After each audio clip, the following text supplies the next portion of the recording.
Scoop की बातें।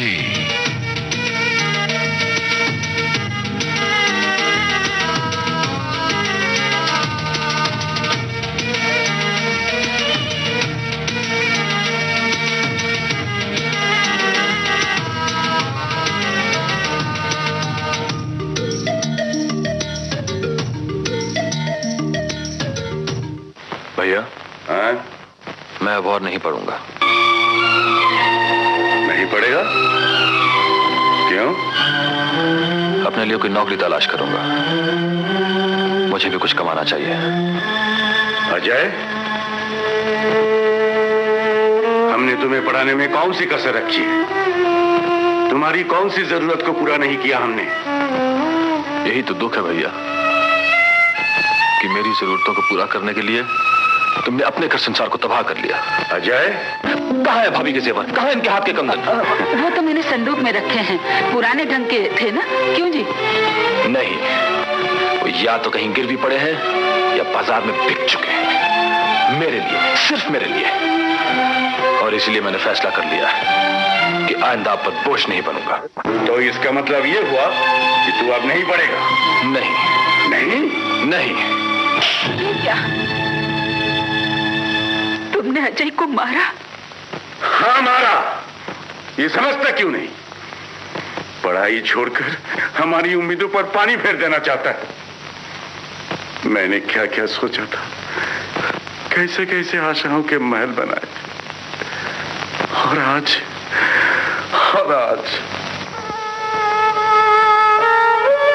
अजय, अजय,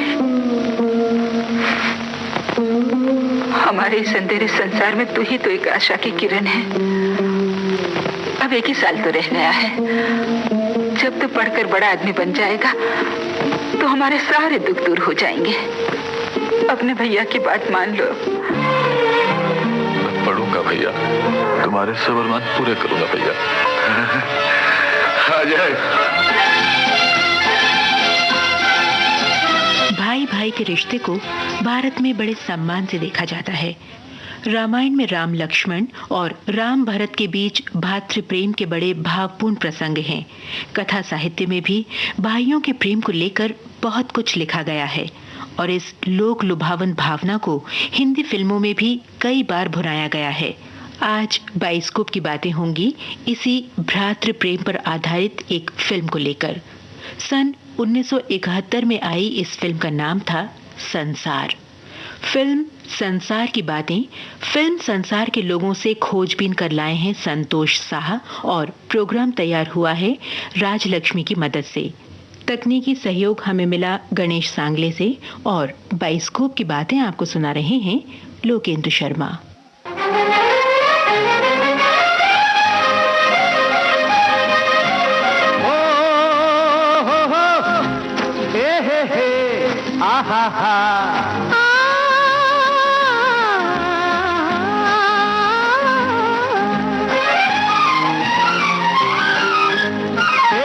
बस अब तरसाना छोड़ो, यूं ही शर्माना छोड़ो। बस अब तरसाना छोड़ो, यूं ही शर्माना छोड़ो। तो दिल में प्यार का तूफान है, हम जान गए हैं। जो दिल में प्यार का तूफान है, हम जान गए हैं। हमें बहकाना छोड़ो, कि पीछे आना छोड़ो। हमें बहकाना छोड़ो, कि पीछे आना छोड़ो। तुम्हें जिस चीज का अरमान है, हम जान गए हैं। तुम्हें जिस चीज का अरमान है, हम जान गए हैं।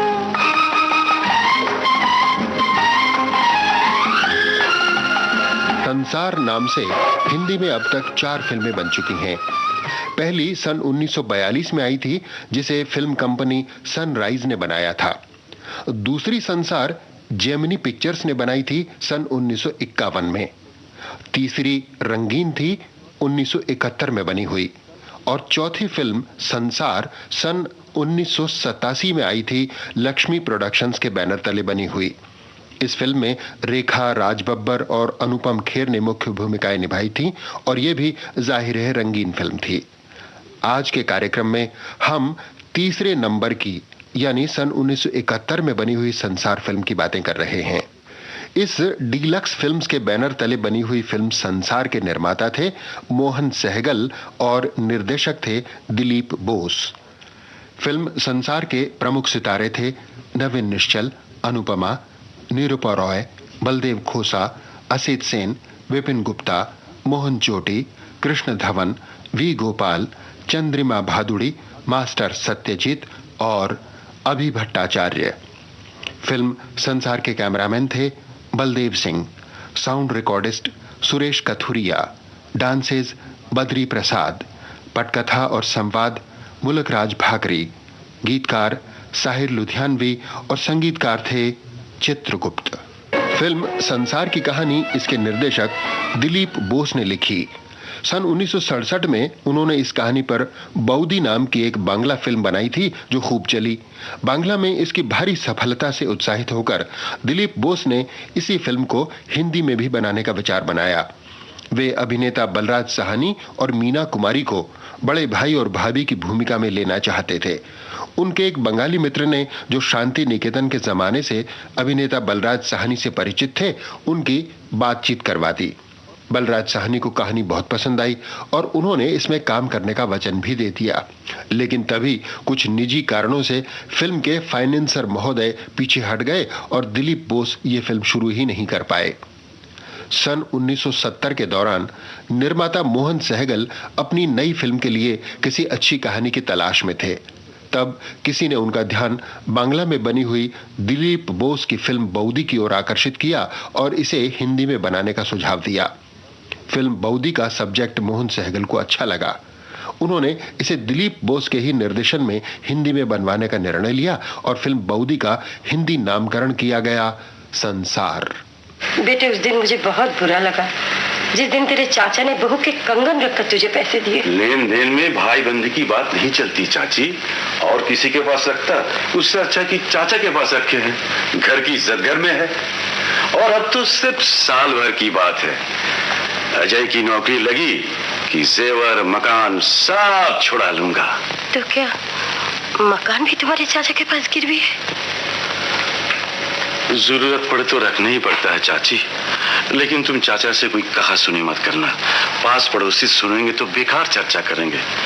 और फिर अजय को पता चल गया तो वो बेचारा। अजय को ये मालूम नहीं? नहीं चाची, उसे बताने से क्या फायदा। वो बेचारा और दुखी होगा। चाची, तुम भी उसे मत बताना। अच्छा, नहीं बताऊंगी।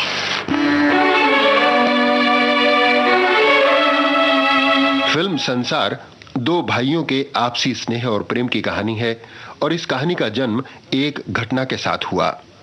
सन 1964-65 की बात है। दिलीप बोस कलकत्ता में अपने एक डॉक्टर मित्र की डिस्पेंसरी में बैठे थे। तभी वहां एक मरीज आया। डॉक्टर ने उसे दवा दी।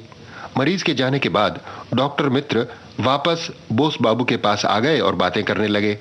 तभी एक और व्यक्ति वहां आ पहुंचा और अभी अभी जो वहां से गया था उस व्यक्ति की तबीयत के बारे में पूछताछ करने लगा। डॉक्टर ने शांतिपूर्वक उसकी सारी शंकाओं का समाधान किया। बाद में वे सज्जन भी वापस चले गए। ये सब देखकर दिलीप बोस की इन दोनों व्यक्तियों के प्रति उत्सुकता जाग उठी और उन्होंने डॉक्टर से उनके बारे में पूछा। डॉक्टर मित्र ने बताया कि वो दोनों सगे भाई थे। पहले आया हुआ बीमार नौजवान छोटा भाई था और बाद में जो पूछताछ करने आया था वो था बड़ा भाई। दोनों भाइयों में बहुत प्रेम था। बड़े भाई ने मेहनत मजदूरी करके छोटे को पढ़ाया था, पर बाद में पारिवारिक तनावों के कारण दोनों को अलग होना पड़ गया था। आज भी बड़े भाई को छोटे की चिंता लगी रहती थी। दिलीप बोस को यह सारा प्रसंग बड़ा प्रेरक लगा और उन्होंने इस पर एक भावपूर्ण कहानी लिख डाली। बाद में इसी कहानी पर बांग्ला फिल्म बनी बौदी, जो अपने वर्ष की सफलतम फिल्मों में से एक रही। दोस्तों, ये तो मैंने बता ही दिया है कि दिलीप बोस अपनी हिंदी फिल्म में बड़े भाई और भाभी की भूमिकाओं में बलराज साहनी और मीना कुमारी को लेना चाहते थे। छोटे भाई और उसकी प्रेमिका के रूप में राजेश खन्ना और मुमताज जैसे नए सितारों को लेने का विचार था, लेकिन यह मंसूबा पूरा नहीं हो सका। निर्माता मोहन सहगल की एक और फिल्म उन दिनों निर्माणाधीन थी, सावन भादो, जो पूरी होने के लगभग थी। वे इस स्थिति में नहीं थे कि इतने बड़े सितारों के साथ एक और नई फिल्म लॉन्च कर सकें। ये बात उन्होंने दिलीप बोस को साफ साफ बता दी और कम पैसा मांगने वाले कलाकारों को साथ लेकर फिल्म बनाने का अपना इरादा जाहिर किया। बातचीत के बाद बलराज साहनी और मीना कुमारी की जगह अभि भट्टाचार्य और निरूपा रॉय को लेना तय हुआ। निर्माता मोहन सहगल के पास फिल्म सावन भादो के सितारे नवीन निश्चल और रेखा एक और फिल्म के लिए अनुबंधित थे, सो उन्होंने छोटे भाई और उसकी प्रेमिका के रूप में इन्हीं दोनों को लेने का सुझाव दिया। नवीन निश्चल को दिलीप बोस कलकत्ता से ही जानते थे। नवीन निश्चल उन्हें पसंद भी थे, लेकिन रेखा नहीं जमी।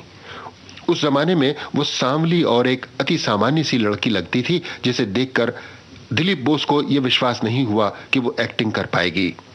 दिलीप बोस ने यही बात मोहन सहगल से कही। इस पर मोहन सहगल ने उन्हें अपने साथ अनुबंधित एक और लड़की अनुपमा दिखाई। अनुपमा दिलीप बोस को इस रोल के लिए उपयुक्त जान पड़ी और उसे ले लिया गया। अभि भट्टाचार्य, निरूपा रॉय, नवीन निश्चल और अनुपमा के अलावा इस फिल्म के बाकी कलाकार भी बातचीत करके तय हो गए। इस तरह एक छोटे सेटअप वाली फिल्म के रूप में फिल्म संसार सेट पर पहुंची। क्या बात है श्याम? मेरी बहन सख्त बीमार है साहब, उसे टीबी हो गई है और डॉक्टर ने कहा है अगर उसे जरूरी इंजेक्शन ना दिए गए तो। पैसे चाहिए? जी हाँ, अगर 1 महीने की तनख्वाह एडवांस में मिल जाए तो मेरी बहन की जिंदगी बच सकती है साहब। मैं अभी कैसे से कह देता हूँ। श्याम, तुम चलती हुई मशीन को छोड़कर यहाँ क्यों चले आए हो? तुम्हारी वजह से मशीन का ब्रेकडाउन हो गया है। ब्रेकडाउन? जी मैं अपनी बहन की बीमारी से बहुत परेशान था साहब। बहन? तुम्हारी कौन सी बहन? मैं इसे अच्छी तरह जानता हूँ साहब। न इसकी कोई बहन है न कोई रिश्तेदार। इसका तो सिर्फ एक ही चीज से रिश्ता है और वह है शराब। शराब? शराब की खातिर तुम इतना झूठ बोल सकते हो, इतना गिर सकते हो? नहीं साहब, मैं सच कह रहा हूँ। मुझे पैसे अपनी बहन के इलाज के लिए चाहिए साहब। निकल जाओ यहाँ से। मेरी बात तो सुनिए साहब, मुझ पर दया कीजिए, मेरी बहन मर जाएगी साहब। मर जाने दो ऐसी झूठी बहन को। ले जाओ यहाँ से। He's dismissed। इसका हिसाब चुका दो।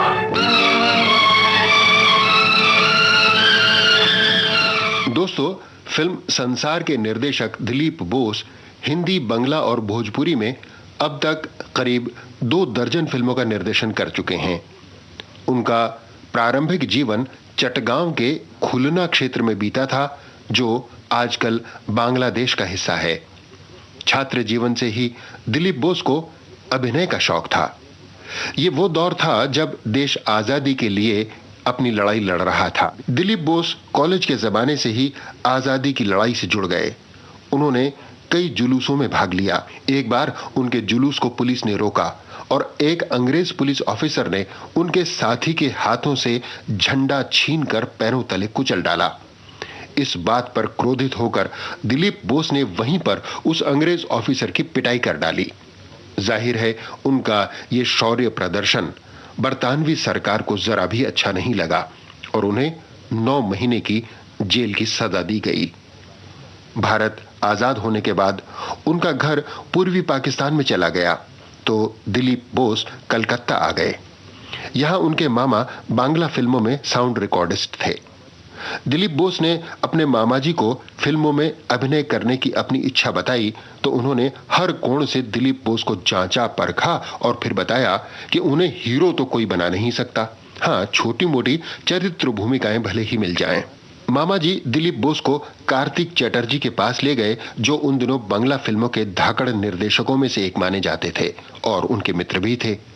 जब ये मामा भांजा चटर्जी बाबू के पास जा रहे थे तभी रास्ते में मामा जी को एक नया विचार सूझा। उन्होंने दिलीप बोस से कहा कि आर्टिस्ट बनने की जगह अगर वे डायरेक्शन सीखने की कोशिश करें तो एक दिन डायरेक्टर जरूर बन सकते हैं। ये बात दिलीप बोस को भी जम गई। मामा ने उन्हें कार्तिक चटर्जी के साथ असिस्टेंट लगवा दिया। स्वतंत्र निर्देशक के रूप में दिलीप बोस की पहली फिल्म थी द्विबिचारा यानी 2 बेचारे। ये फिल्म टिकट की खिड़की पर कामयाब रही और दिलीप बोस पहली ही फिल्म से सफल निर्देशकों की पंक्ति में आ बैठे। हिंदी में दिलीप बोस की डायरेक्शन में बनी पहली फिल्म थी चांदी की दीवार। सन 1962 में बनी इस ब्लैक एंड व्हाइट फिल्म में अभिनेता भारत भूषण का डबल रोल था और ये एक कामयाब फिल्म थी। इसके एक गीत ने तो उस जमाने में खासी धूम मचाई थी। रेडियो और टेलीविजन के पुराने फिल्मी गानों के प्रोग्राम में ये गीत आज भी सुनाई देता है।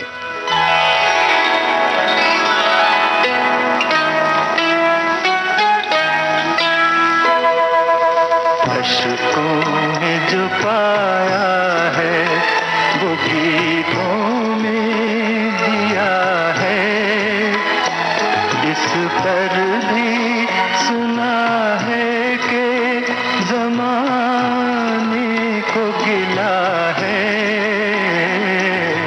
अश्कों में जो पाया है। सन 1962 में चांदी की दीवार बना चुकने के बाद दिलीप बोस वापस कलकत्ता लौट गए और बंगला फिल्मों में जा रमे। लेकिन बौदी फिल्म के निर्माण के बाद उनका मन एक बार फिर बॉलीवुड की तरफ ललकने लगा।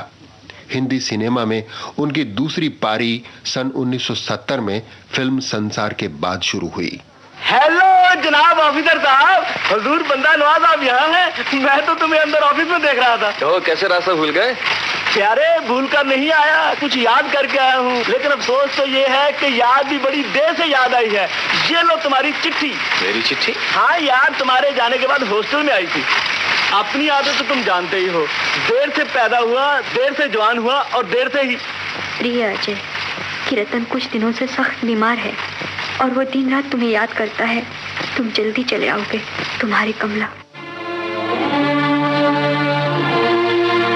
निर्देशक बन जाने के बावजूद दिलीप बोस के मन में अभिनय करने की कसक बनी रही। अपनी फिल्मों में वे अक्सर छोटी मोटी भूमिकाएं करके इस अभिनय लालसा की भड़ास को पूरा करते रहे। एक इंसान हूँ मैं, फरिश्ता नहीं, जो फरिश्ते बने उनसे रिश्ता नहीं। क्या समझे? एक इंसान हूँ मैं, फरिश्ता नहीं, जो फरिश्ते बने उनसे रिश्ता नहीं। कहो अच्छा या खराब, कहो अच्छा या खराब, मैं तो पीता हूँ, रखे कौन ये हिसाब। मैं तो पीता हूँ, रखे कौन ये हिसाब। मैं तो पीता हूँ।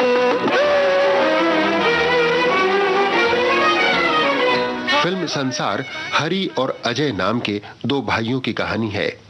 हरि बड़ा भाई है। वो एक सेठ जी की फर्म में मुनीम का काम करके अपने छोटे भाई अजय को इंजीनियरिंग पढ़ा रहा था। दोनों भाइयों में बेहद प्रेम था। छोटा भाई अजय एक जिंदा दिल नौजवान था। वो कॉलेज के हॉस्टल में रहता था। एक दिन इसी हॉस्टल में उसके लिए एक लड़की का फोन आया और उसी दिन से अजय की जिंदगी ने एक नई करवट ली। हेलो। कौन मिस्टर अजय? जी हाँ, आप कौन? मैं कमला हूँ। कमला? जी हाँ, हरगोपाल जी की लड़की। आप मेरे घर का पता नोट कर लीजिए। पता? देखिए, आप हरगोपाल जी की लड़की हो या सब गोपाल जी की, मैं लड़कियों के पते नोट नहीं करता। बदतमीज। अजय को फोन कराई बेटी? फोन क्या, 30 पैसे बर्बाद कराई। क्यों, क्या हुआ? जब मैंने घर का पता नोट करने को कहा तो बोला मैं लड़कियों के पते नोट करने वालों में से नहीं, गंवार कहीं का। तुमने बताया नहीं कि हम लोग धर्मपुर के रहने वाले हैं? बताती क्या, उसने फोन ही बंद कर दिया। अब आप खुद उसको फोन कर दीजिए। अच्छा अच्छा।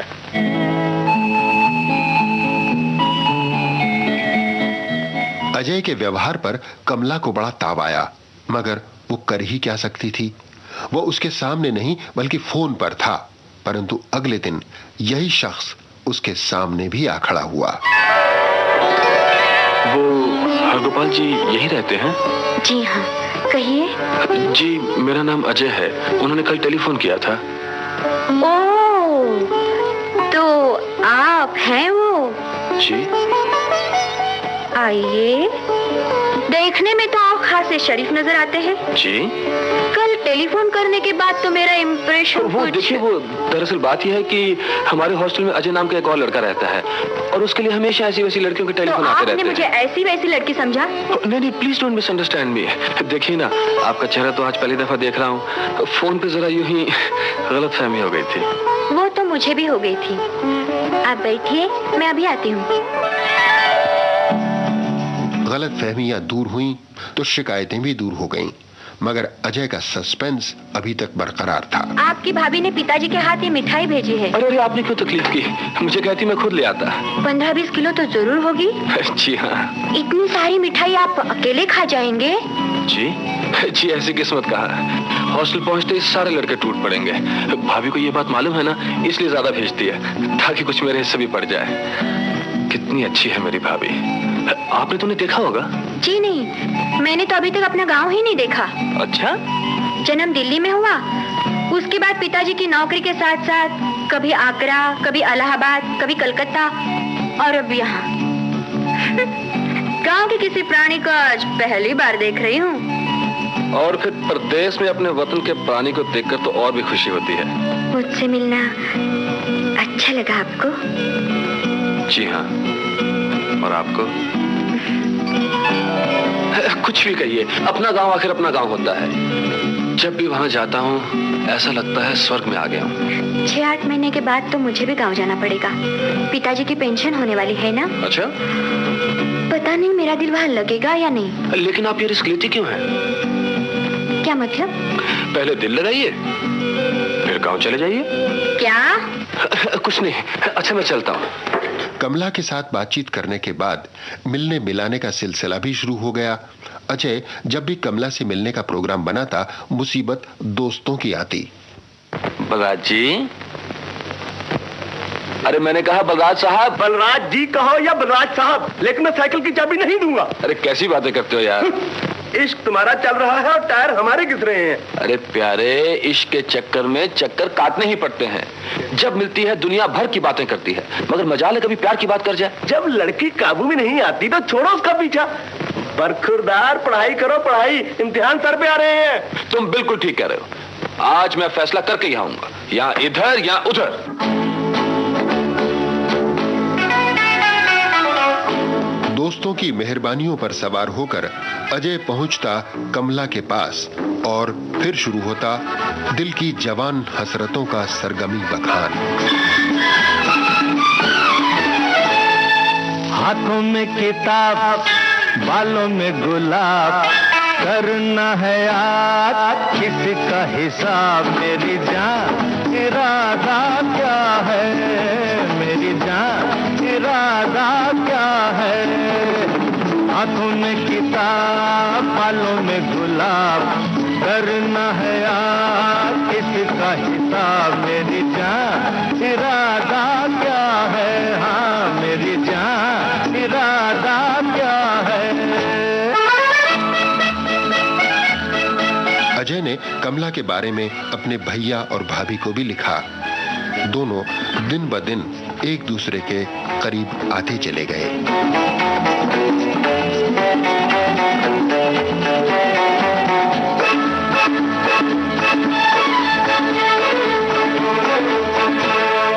कर जा जरा नजर से बात, यूं ना गिरा अदा के साथ। कर जा जरा नजर से बात, यूं ना गिरा अदा के साथ। जुल्फों को दे न झटका, जुल्फों में दिल है अटका। बहुत दिन बीते अकेले जीते, रोज नहीं टाल यारों का सवाल। पीछे लगे याद हुआ आधा साल। मेरी जान इरादा क्या है, मेरी जान इरादा क्या है। हाथों में किताब, बालों में गुलाब, करना है याद किसका। फिल्म संसार की आउटडोर शूटिंग नासिक के आसपास के गांवों में हुई थी। एक दिन शूटिंग करते समय वहां एक दिलचस्प हंगामा हो गया। नवीन निश्चल और अनुपमा के बीच खुले मैदान में प्यार मनोहार के दृश्य फिल्माए जा रहे थे। अनुपमा भागती और नवीन उन्हें पकड़ने की कोशिश करते। दिलीप बोस एक ऊंची जगह पर खड़े होकर उन्हें जोर जोर से डायरेक्शन दे रहे थे। ये सब देखकर आसपास के गांव वालों को भारी गलतफहमी हो गई। वे समझे कि कुछ बदमाश किसी शरीफ लड़की से जोर जबरदस्ती कर रहे हैं। बस फिर क्या था, कुछ लोग अपने घरों से लाठियां और डंडे लेकर बदमाशों को सबक सिखाने के लिए आ पहुंचे और लड़की को छोड़कर उनसे मुकाबला करने के लिए ललकारने लगे। अब यूनिट वाले घबराए।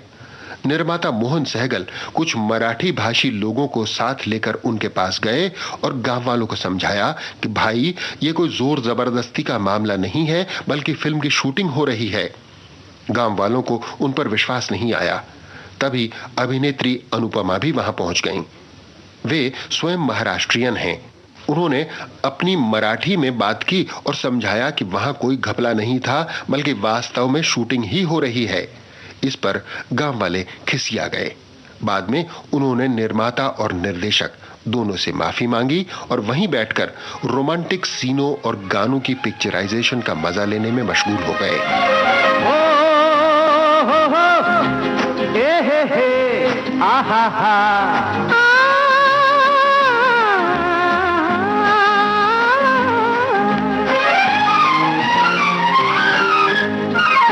बस अब तरसाना छोड़ो, यूं ही शर्माना छोड़ो।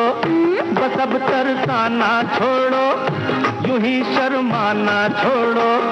जो दिल में प्यार का तूफान है हम जान गए हैं। जो दिल में प्यार का तूफान है हम जान गए हैं। हमें बहकाना छोड़ो, कि पीछे आना छोड़ो। हमें बहकाना छोड़ो, कि पीछे आना छोड़ो। तुम्हें जिस चीज का अरमान है हम जान गए हैं। तुम्हें जिस चीज का अरमान है हम जान गए हैं।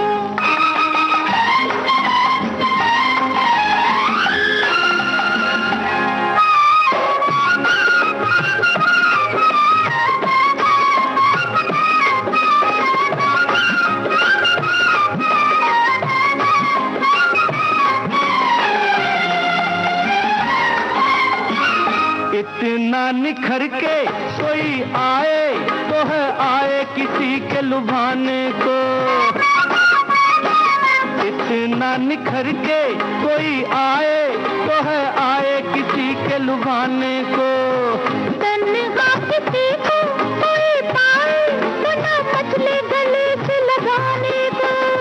कितना छुपाए तेरी झुकती निगाहें, ये किसके कत्ल का सामान है हम जान गए हैं। ये किसके कत्ल का सामान है हम जान गए हैं। हमें बहकाना छोड़ो, कि पीछे आना छोड़ो। तुम्हें जिस चीज का अरमान है हम जान गए हैं। इस गांव में शूटिंग की एक और मजेदार बात दिलीप बोस ने हमें बताई। एक दोपहर इसी गांव के लोग अपने घरों से भाखरी और मिर्च की चटनी बनाकर यूनिट वालों के लिए ले आए।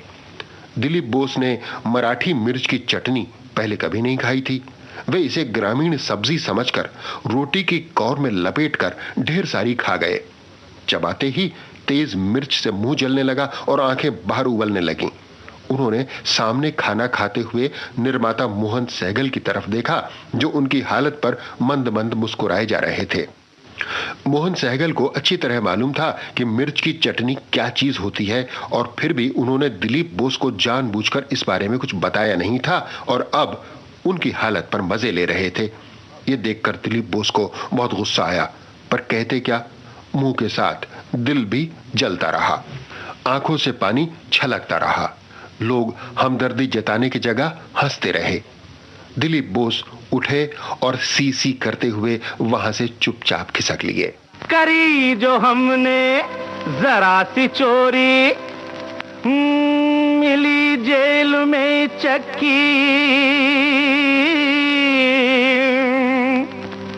बड़ी डकैती करे कोई तो कुर्सी है पक्की। तमाशा देखो, जमाना देखो, ये दुनिया तेरी न मेरी मोटे छोरों की, ये दुनिया तेरी न मेरी मोटे छोरों की। तमाशा देखो, जमाना देखो, ये दुनिया तेरी न मेरी मोटे छोरों की।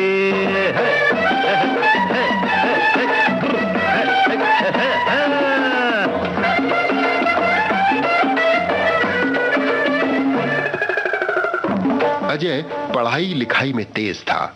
इम्तिहानों में वो पहले नंबर पर पास हुआ। उसके भैया और भाभी इस खबर पर झूम उठे। आखिर देवर किसका है?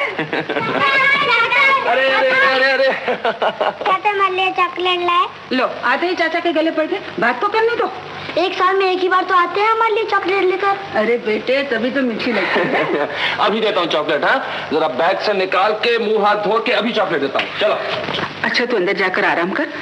मैं मंदिर में भगवान को प्रसाद चढ़ा कर आती हूँ। वाह वाह वाह भाभी, पास मैं हुआ हूँ और मुंह मीठा भगवान का। ऐसा नहीं कहते अजय, भगवान रूठ जाते हैं।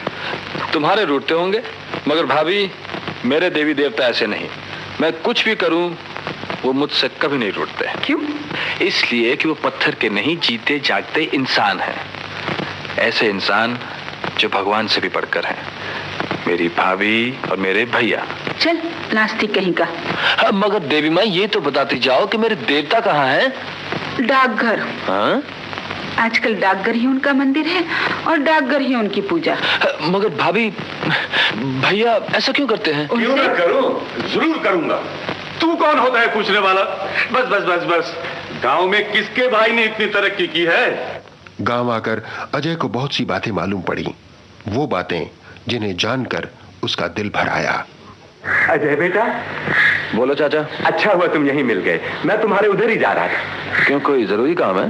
हाँ, जरूरी है भी और नहीं भी। वैसे तो घर ही की बात है, लेकिन तुम भी दस्तखत कर देते तो अच्छा ही था। दस्तखत? मैं कुछ समझा नहीं चाचा। बेटा, हरी ने मकान गिरवी रखा है, इसलिए मैंने सोचा रहननामे पर तुम भी दस्तखत कर दो। मकान तुम दोनों भाइयों का है ना? भैया ने मकान तुम्हारे पास गिरवी रखा है? लेकिन बेटा, मैंने लाख समझाया उसे कि तुम्हें इंजीनियर बनाने की धुन में हर चीज का सफाया न करता जाए, लेकिन वो माना ही नहीं। हरी भैया और भाभी ने अजय को कभी नहीं बताया था कि उसे इंजीनियर बनाने के लिए वो लोग कितनी मुसीबतें झेल रहे हैं। मगर आज जब ये बातें अजय को पता चली तो उसे पढ़ाई से नफरत सी हो गई। ये देखकर हरी भैया को बहुत दुख हुआ। उन्होंने अजय को समझा बुझाकर आगे पढ़ने के लिए शहर भेजा, मगर अब हालत ऐसी नहीं रह गई थी कि वो अजय को और पैसा भेज सके। ऐसे में जब अजय ने 500 रुपए की मांग की तो हरी भैया के हाथ पांव फूल गए। कहां से आएंगे इतने रुपए? तो जेवर बेच दो चाचा, तुम्हारा सूद भी मिल जाएगा और मेरा काम भी हो जाएगा। अरे जेवरों में अब क्या रखा है? इन्हें बेच करके तो मुश्किल से सूद ही पूरा होगा। तुम्हें क्या मिलेगा? मेरी बात मानो, मकान बेच दो तो शायद कुछ बात बने। चाचा सोच लो, अजय की पढ़ाई का आखिरी साल है, ये कड़वा घूंट तो तुम्हें पीना ही पड़ेगा। नहीं चाचा, ये मुझसे नहीं होगा। जिस घर की हर ईंट में मेरी माँ की ममता और पिता का प्यार बसा है, उसे तो मैं किसी भी हालत में नहीं बेचूंगा। हरी भैया ने दोस्तों और रिश्तेदारों के सामने कर्ज के लिए हाथ पसारे, मगर कहीं भी पैसा नहीं मिला और उधर अजय के पत्र पर पत्र आते रहे। पूज्य भैया प्रणाम। मैंने अपने पिछले पत्र में आपको 500 रुपए भेजने के लिए लिखा था। आप ये रकम फौरन भेजने का इंतजाम करें। अगर 3 दिन के अंदर अंदर ये रकम कॉलेज में जमा नहीं कराई गई तो मुझे इम्तिहान में नहीं बैठने दिया जाएगा। हरी भैया पैसे की जोड़ तोड़ लगाते लगाते बुरी तरह हिम्मत हार गए। जिन जिन से उम्मीद थी उन सब के पास हो गया।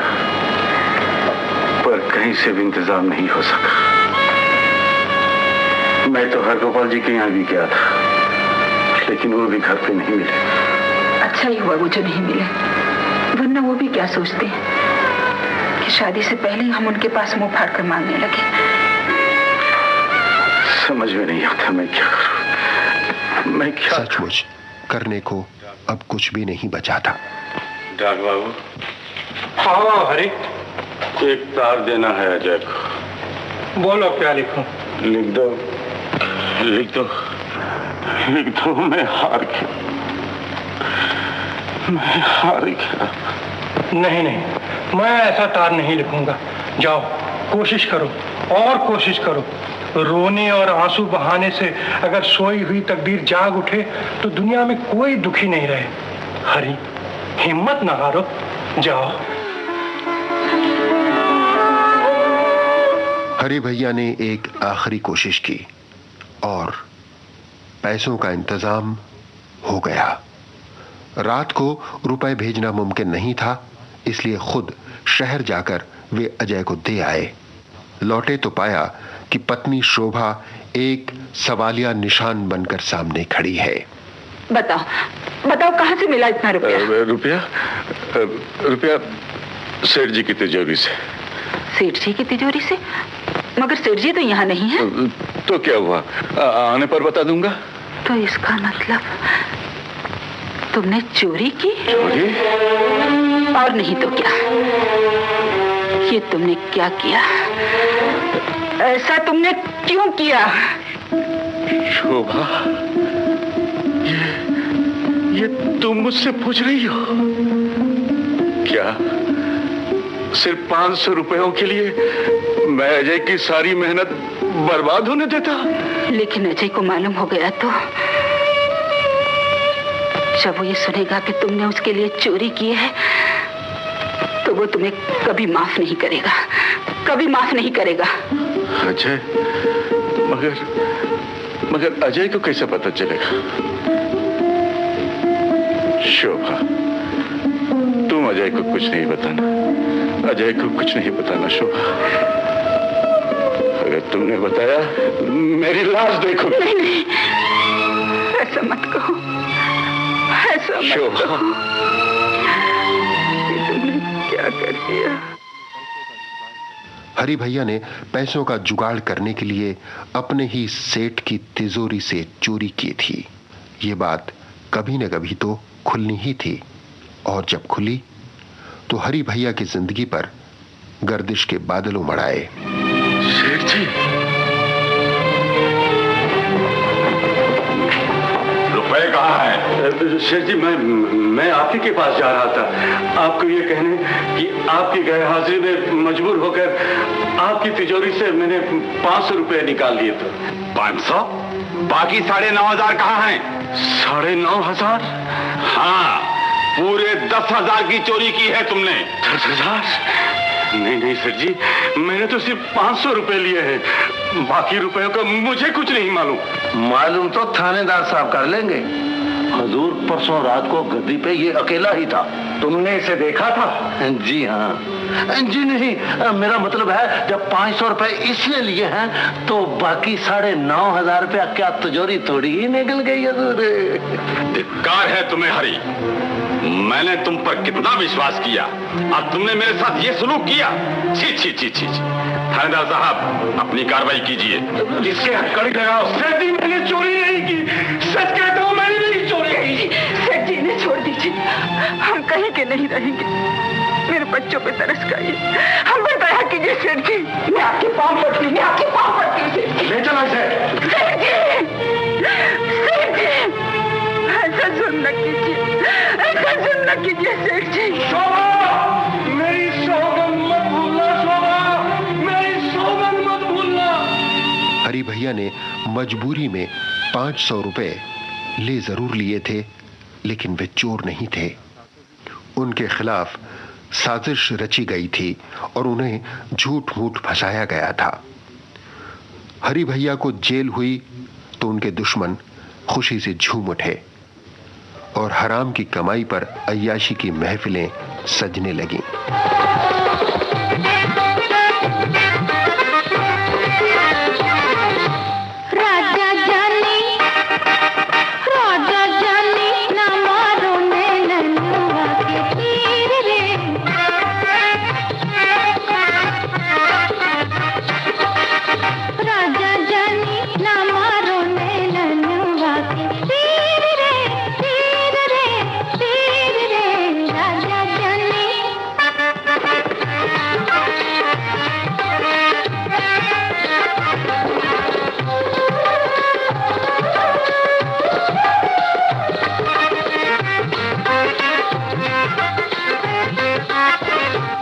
इधर हरि भैया का जेल में स्वागत किया छटे हुए चोरों और बदमाशों ने।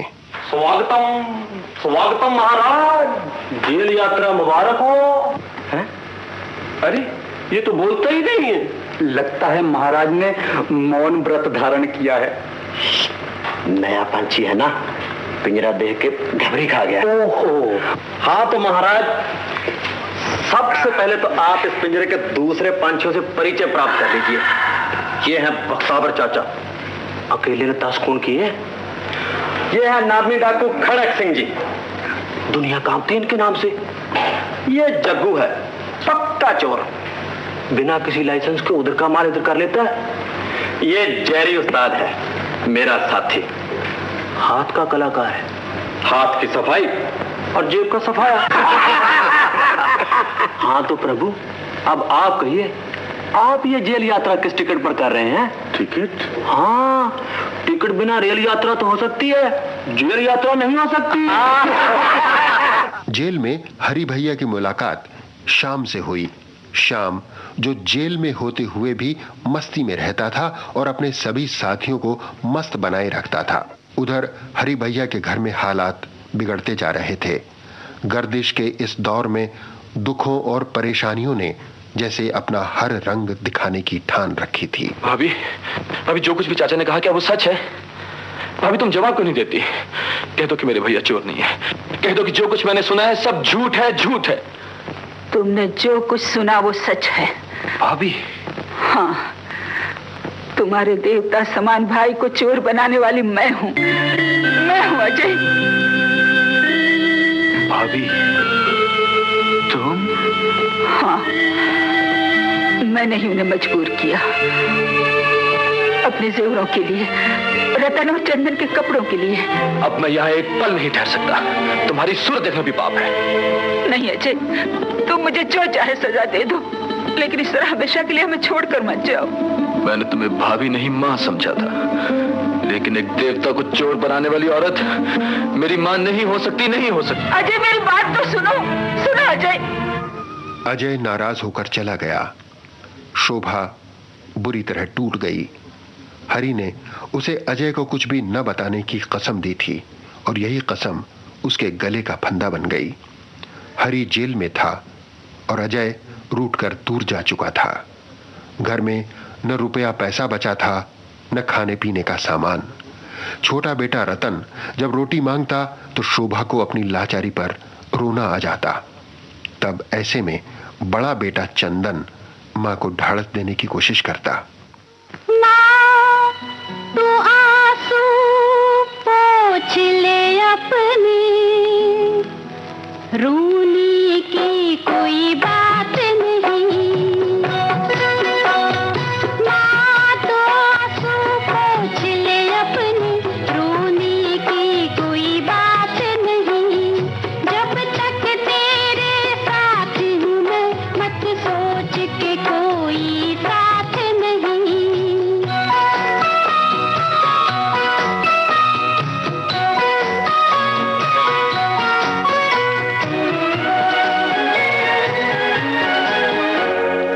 और जरा सा पाल दे मुझको, फिर मैं तुझको पालूंगा। और जरा सा पाल दे मुझको, फिर मैं तुझको पालूंगा। जो मांगेगी तो लाऊंगा, कोई बात न टालूंगा। जो तेरी झोली में न डालूं, ऐसी कोई सौगात नहीं। माँ, तो आंसू पोंछ ले अपनी, रोने की कोई बात नहीं। उधर अजय नौकरी की तलाश में जगह जगह मारा मारा फिर रहा था। ये रही मेरी डिग्री, फर्स्ट क्लास फर्स्ट। मगर तुमने पहले क्यों नहीं डिग्री दिखाई? जी 1-2 जगह दिखाई थी, लेकिन कोई काम नहीं मिला। आप तो जानते हैं कि हमारे देश में इंजीनियर बहुत ज्यादा हैं और काम बहुत कम। मैंने सोचा अगर आपको डिग्री दिखा दी तो शायद छोटा मोटा काम भी न मिले। अच्छा, तुम प्रोडक्शन डिपार्टमेंट में काम करोगे? जी मैं तो फिटर का काम करने आया था। नौकरी मिल गई तो उसकी जिंदगी व्यवस्थित होने लगी। लेकिन इधर शोभा की जिंदगी में आज भी गर्दिश के बादल घुमड़ रहे थे, बल्कि कहना चाहिए ये बादल और भी घने हो चले थे। दीदी! नहीं बेटा, नहीं! तू मुझे छोड़कर नहीं जा सकता, तू मुझे छोड़कर नहीं जा सकता रतन, बेटा, रतन, मुझे कौन माँ का सर बुलाएगा? दवा और इलाज के अभाव में रतन चल बसा। शोभा की जिंदगी में अंधेरा छा गया, मगर तभी इन अंधेरों को बांटने के लिए जेल से छूटकर घर आ पहुंचा हरी। चंदन! चंदन! चंदन! शोभा, रतन कहाँ है? रतन! रतन! रतन! जाना, रतन को बुला, बोल बापू आया है। क्या हुआ रतन को? रतन अब हमेशा के लिए हमसे रूठ कर चला गया। क्या?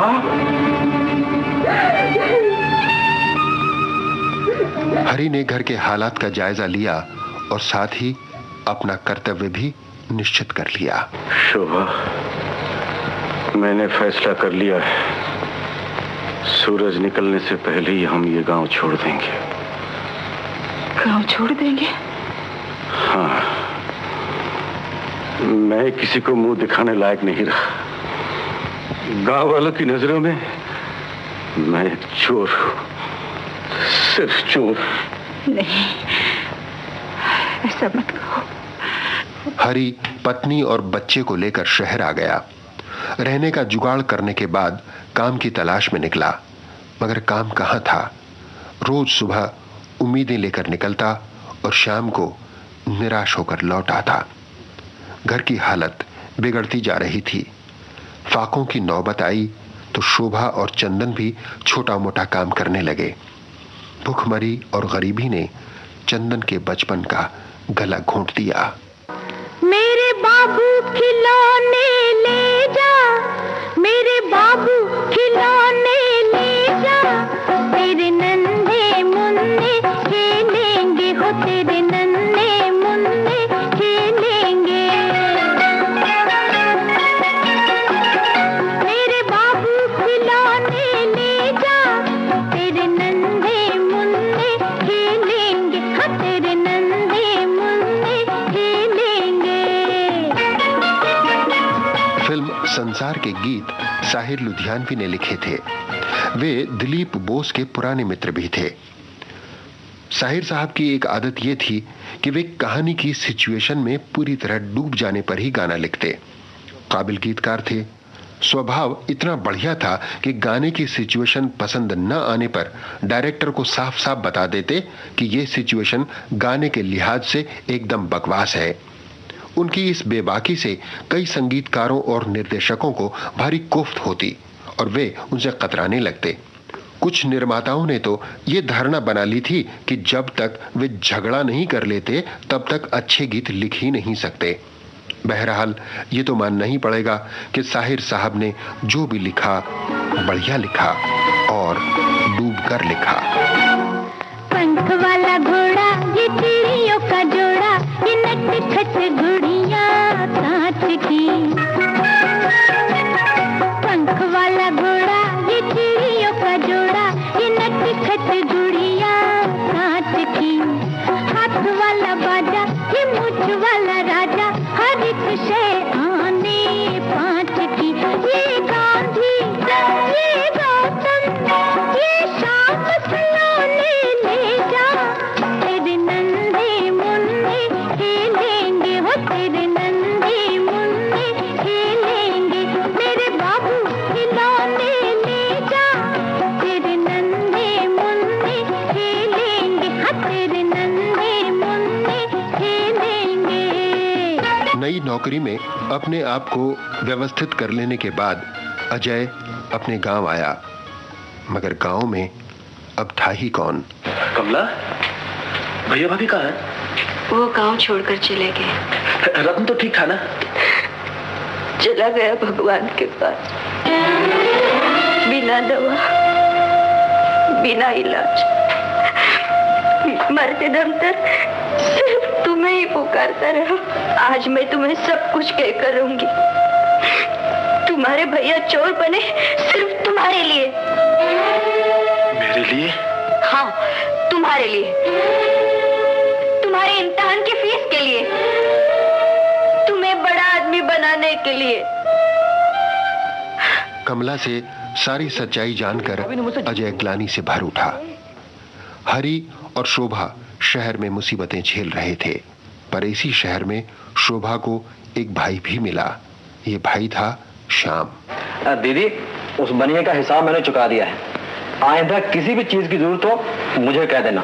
उस कमीने के यहाँ से मंगवाने की कोई जरूरत नहीं। समझ गई ना? कौन? श्याम? अरे हरि भैया तुम? अच्छा, तो ये बात है। मगर तुम यहाँ कैसे? मैं तो यहाँ पास ही रहता हूँ, अपनी दीदी से मिलने आया हूँ। तुम्हारी दीदी? हाँ, ये मेरी दीदी और मैं इसका भाई। क्यों दीदी? रोजगार की तलाश में गांव छोड़कर शहर चला आया था, पर यहाँ तो गांव से भी ज्यादा बेरोजगारी है। तुम्हें नौकरी चाहिए ना? हाँ श्याम, बहुत परेशान हूँ। हरि भैया घबराओ मत, समझो कल से ही तुम्हारी नौकरी पक्की। श्याम ने सचमुच ही हरि को अपनी फैक्ट्री में काम दिलवा दिया। संयोग से इसी फैक्ट्री का मैनेजर था अजय। अजय जो हरि भैया और भाभी के दुखों का कारण अपने आप को मानता था और पश्चाताप की आग में जल रहा था। मैं हूँ भैया और भाभी का सुखी संसार उजाड़ने वाला। मैं हूँ रतन की मौत का जिम्मेदार। तुम्हारे भैया चोर बने सिर्फ तुम्हारे लिए, तुम्हारे इम्तिहान की फीस के लिए, तुम्हें बड़ा आदमी बनाने के लिए। अजय मेरी बात तो सुनो, सुनो अजय, अजय।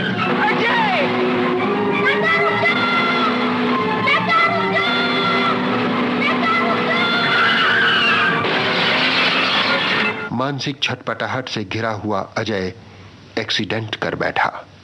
उसे अस्पताल ले जाया गया। घायल अजय को खून की जरूरत पड़ी। हरि ने अपना खून देकर अजय की जान बचाई, परंतु अजय को ये बात बहुत बाद में मालूम पड़ी।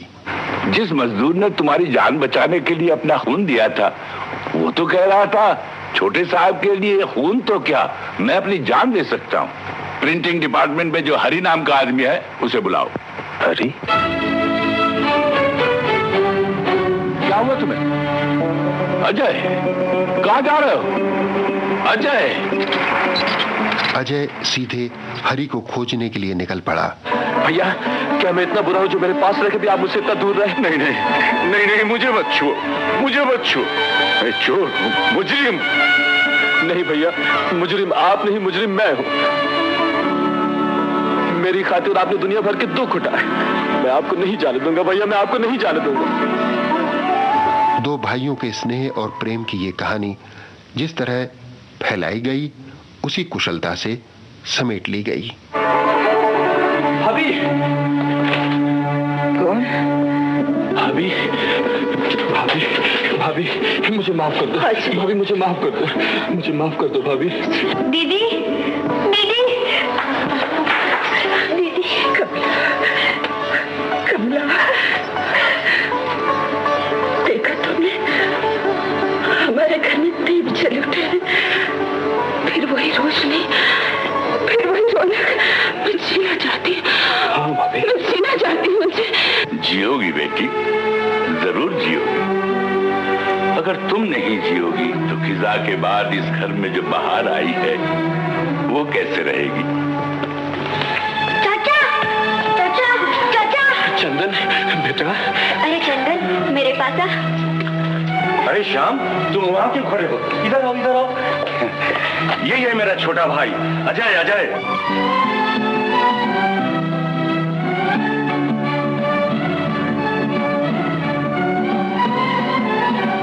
इस सुखद मिलन के साथ ही अजय और कमला का भी मिलन हो गया और इस सुखांत मोड़ पर आकर फिल्म संसार समाप्त हो गई। दोस्तों, ये थी दो भाइयों के प्रेम की वो कहानी जिसका आइडिया निर्देशक दिलीप बोस को एक डॉक्टर मित्र की डिस्पेंसरी में मिला था और इस पर उन्होंने बांग्ला में हिट फिल्म बऊदी बनाई थी। परंतु बऊदी का हिंदी रूपांतर संसार उतना अधिक सफल नहीं रहा। फिल्म संसार में बॉक्स ऑफिस के सारे फॉर्मूले अपनाए गए थे और भावुक दर्शकों को रुलाने वाले दृश्यों की भरमार रखी गई थी। कुल मिलाकर ये एक सफल पारिवारिक फिल्म थी जिसे स्त्रियों और बच्चों ने सबसे ज्यादा पसंद किया था।